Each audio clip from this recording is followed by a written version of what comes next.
Hello, my name's Matthew and welcome to another episode of Frugal Finance. So we are going to have a quick look today at the property or project one, if you like, a few that we've got coming up.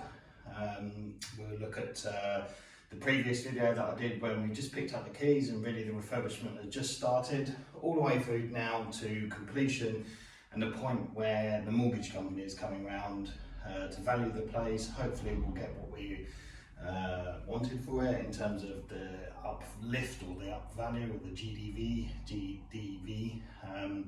at the end of the project.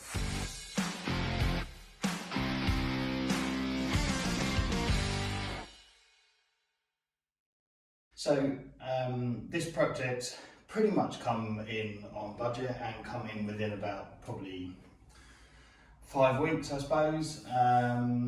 There's been a few little things that have cropped up, which we'll have a look on in a minute when I'll give you the tour around. But generally speaking, it's gone pretty smoothly. Worked with a pretty good team of builders to get it all refurbished in a timely manner.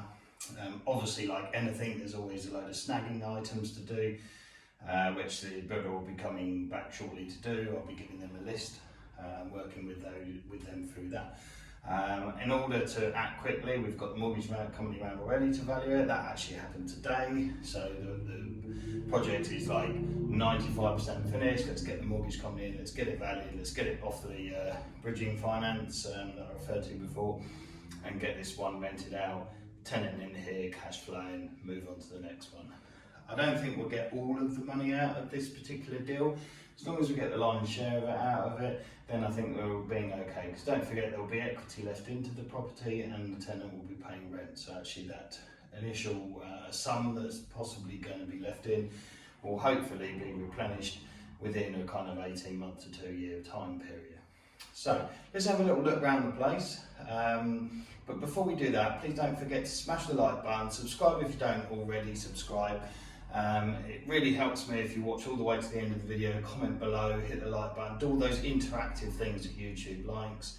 That really helps to see if this video can get out or is of interest to other people that are perhaps searching for other videos, and really hopefully will then inspire somebody or assist somebody in their journey for property development.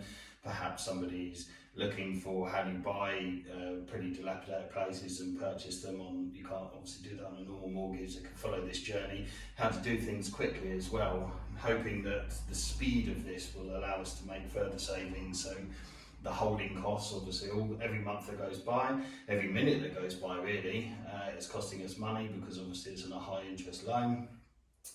There isn't a tenant in here, all that kind of stuff. All those kind of conundrums that you get really from beginner all the way through to kind of intermediate landlord really. So let's have a quick look round at the refurbishment. So as you can see, as we come through the front door here, we've actually fully carpeted the place and we put down these nice kind of tiles at the entrance, so that you can take off your shoes and it's not damaging the carpet. Previous screenshot there was a bit of a before and after.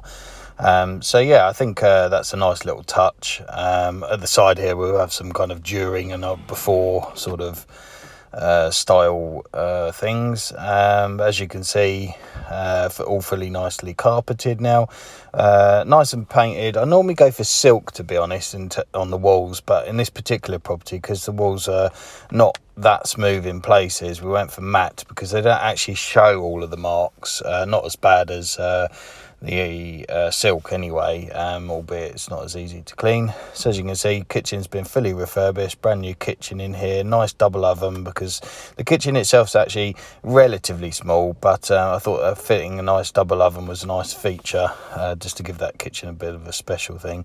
And obviously a brand new boiler there as just reference. You also see on the ceiling there's a couple of smoke alarms, so that's a fully wired smoke alarm system, which is actually in the entrance, kitchen and upstairs. And we've poked the wires up, as you'll see later, into the ceiling so that we can extend it if we ever want to build a third bedroom upstairs.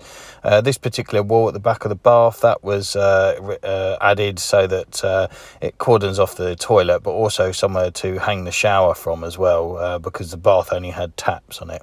We put that triangular band there just to give the balustrade a little bit more stabilisation. This is the rear bedroom, which is a pretty good size, but it's the smaller of the two. Looks out at the back of the property. Pretty nice. All the doors have been changed to fully fire door, 30-minute rated ones. Every door went in the bin. And here's the main bedroom, which is pretty massive and luxurious. They don't really build them like that, but the main bedrooms are huge in these properties. We even built this inbuilt cupboard here, so that you can hang out your dresses or your suits or whatever in there. It's the use of the return on the chimney breast there. So all in all, pretty nice little room there. You see the net curtains up, just a nice little touch, not so that you're quite looking straight out at the other properties. And then, as I said before, smoke alarm has been extended along with the rain main up into the loft area there. So we'll just pop on out to the back of the property and we'll see the before and after at the front. This is a bit of a quick before and after at the back. Unfortunately, it hacked down with rain the second that we painted the back, so that needs going over again. So as you can see, it's been pretty much fully refurbished inside and out. Obviously the garden, we needed a little bit of work on there, and there are some snagging items, but it's pretty much tenant ready now.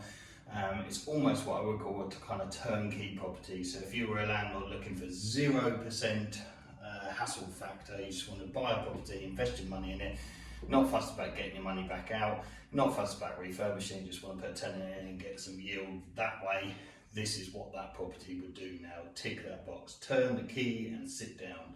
Basically, that's what we mean by turnkey property. So essentially, it is now over to the mortgage company. We'll get some figures back later on. We're hoping to get about £230,000 valuation on it. In that sense, we paid 180 for it, so we're on a £50,000 uplift.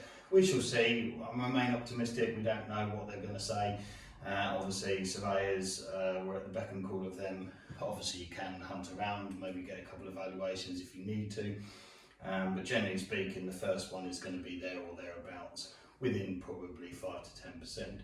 So, when we've got all of those figures, we'll run through it all properly back in the studio or somewhere, and have a real kind of number crunching video as opposed to just a kind of pretty here it all is. Well, we can all kind of do that within reason. So, but where do we actually make the money from?